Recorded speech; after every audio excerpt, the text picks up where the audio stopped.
Hi, friends. My dandelions, it's Kat. Woo, we had a good trip to Alabama. Um, that grotto was really something to see. We also toured the Helen Keller house. It was amazing to stand there and see uh, the closet that she locked her mother in. Then she ran out to the porch and she couldn't hear her mother yelling, but she could feel the vibrations on the floor of her mother banging on the door trying to get out. And you're looking at that very closet there. So it was just, Helen Keller is a fascinating story anyway. And then to see the room, the furniture is original, and the house is really beautiful. So anyway, it was just a fun little quick trip. Saw some friends along the way, and I've been thinking about this series, on infidelity, and I started it a few times and I always bail. And I realize I think there's something inside of me that's a little afraid to open all that up again. But I feel like we can help somebody. And so the first thing that I want to tell you, and I made some notes here, when you decide to stay, whether it's through choice or through necessity, in our case, we didn't have the finances to separate. And this is my aunts always told me when I first got married to my first husband, they always said, put away your own money, have your own stash of money. And I thought, well, if I do that, I'm just going into this thinking I'm going to divorce. And um, I never did that. And now that advice would be my advice to a young bride. Make sure you have your own money.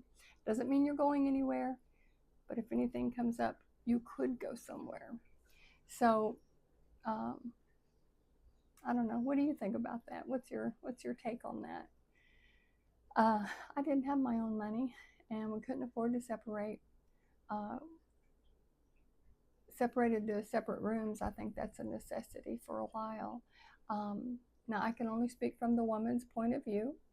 If you're a male and you have been betrayed, I don't know how much of this is going to apply. But from a woman's point of view, I think you need your private space.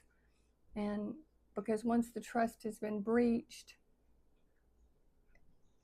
you need to know that you can go into your room, lock the door, and you have a wall around you, basically.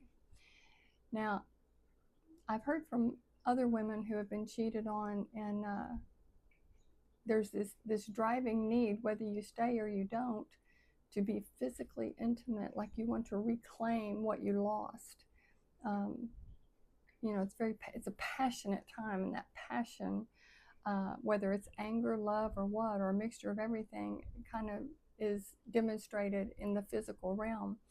Now, you may kick him out to the curb, but in the beginning, there's a lot of emotions swirling around. And I would be really, if I could go back and do it again, I wouldn't. I would be a little more dignified, a little more uh, reserved, a little more graceful. I was none of those things.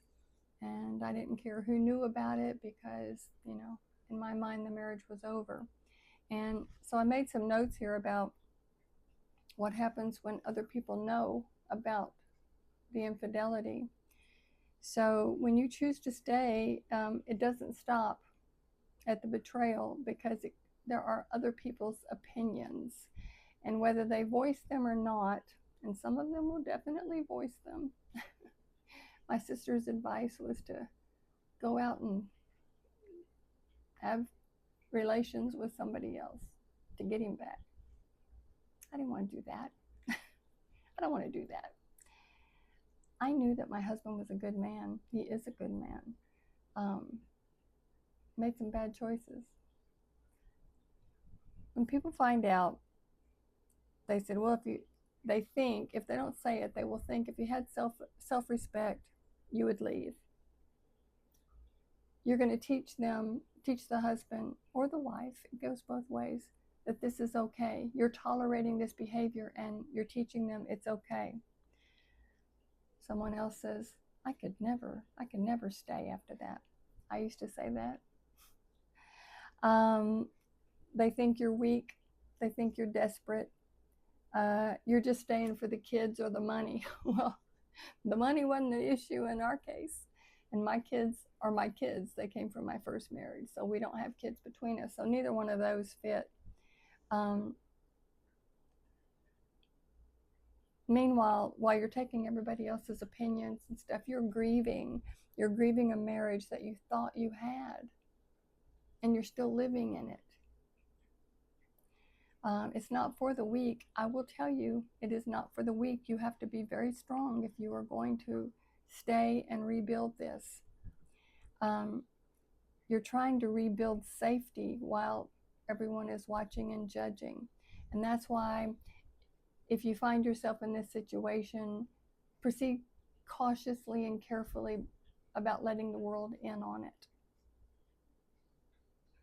It's hard. Your emotions are wrong.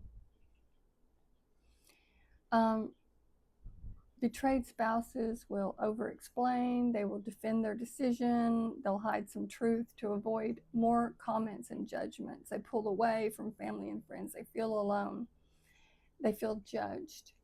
And I was kind of fortunate because it was just my family who knew, a couple of close friends. And after they had their, spewing of anger, because they were just trying to protect me, I know that. But they accepted my decision. Maybe underneath they had different opinions, but nobody was blatantly rude. But some people have friends and family that aren't that kind, and you may get some of those comments if you decide to stay. So be careful when you find out. If you find yourself in this situation, be careful about just opening it up to everybody. Make sure you know what your next step is going to be, and that it takes a lot of self-control. I'm just gonna say that. Staying is not pretending it didn't happen. There's no way to pretend it didn't happen. You will remember it every day of your life. I'm just going to say that if you want to stay and rebuild, it will be a part of your life from now on. A friend told me, trust is like hair. Once it's gone, it's hard to get back. and I would agree with that. When you trust wholly and fully and it's broken, you can rebuild, but there's that little piece that it never can be what it was. There's that little piece that will always be missing. Let's see. Yeah, reconciliation is not denial. It's work. And it is really hard work. It requires complete honesty, complete transparency, and really it requires both parties to become completely aware of their own deficiencies, their own insecurities and shortfalls, and of their partners. It is to stand fully transparent, fully exposed to your partner. And I'm not saying doesn't mean clothes. I mean feelings, thoughts. It is, you have to start from ground zero and accept each other as you are, and then you can begin to build back. If you decide to stay, you're not crazy and you're not weak. You do need to set some boundaries. The separate bedroom is the first. If someone has exploited the relationship with you, they don't get that relationship right away. They have to earn that back. So, and I'm not a therapist. I can only say how we handled it. We didn't handle everything the best, but it worked in the long run. And today I would say, and he would say too, we have probably a better marriage than we would have had it not happened.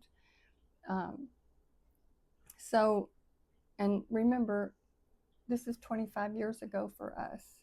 So I'm speaking way past the event, way past the healing, way past the work, and just revisiting it for the purpose of hopefully helping somebody else.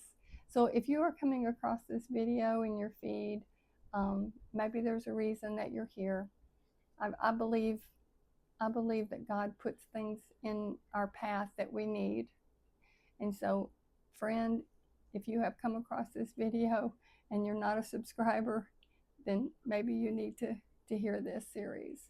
So that's it for today. I'm going out to San Diego this week. My aunt is having her 90th birthday, and she's not doing too well, and so she lives pretty good ways from me, and I suspect this will be my last visit with her. So y'all think about me this week, and I will see you. I'll be back next weekend. Y'all take care.